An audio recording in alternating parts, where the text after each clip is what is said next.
আমাৰ জীৱনটো যদি আমি এখন গাড়ী বুলি ধৰোঁ, তেতিয়াহ'লে সেই গাড়ীখন আমি চলাই নিবলৈ সেই গাড়ীখনৰ 4টা চকা সমানে চলিব লাগিব।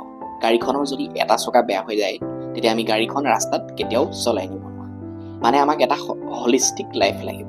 হলিষ্টিক লাইফ মানে হৈছে সন্তুলনযুক্ত জীৱন। ধৰি লওক আপোনাৰ প্ৰথমটো চকা হৈছে আপোনাৰ স্বাস্থ্য, 2 নম্বৰটো চকা হৈছে আপোনাৰ সম্বন্ধ বা ৰিলেশ্যন, 3 নম্বৰটো চকা হৈছে মনি বা ফাইনেন্স, 4 নম্বৰটো চকা হৈছে ইনাৰ পিচ বা মেণ্টেল হেল্থ।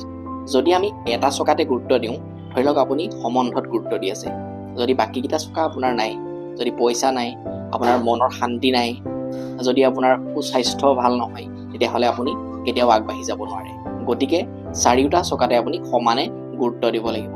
আপুনি পইচাৰ পিছত গ'লেও নহ'ব, আপোনাৰ সম্বন্ধ, ঘৰৰ মানুহৰ লগত সম্পৰ্ক, নিজৰ মানুহবিলাকৰ লগত সম্পৰ্ক, এটা ভাল স্বাস্থ্য আপোনাক প্ৰয়োজন হ'ব। গতিকে আপুনি আপোনাৰ জীৱনটো এই 4টা জেগাত সমানে গুৰুত্ব দি জীৱনটো আগবঢ়াই লৈ যাওক।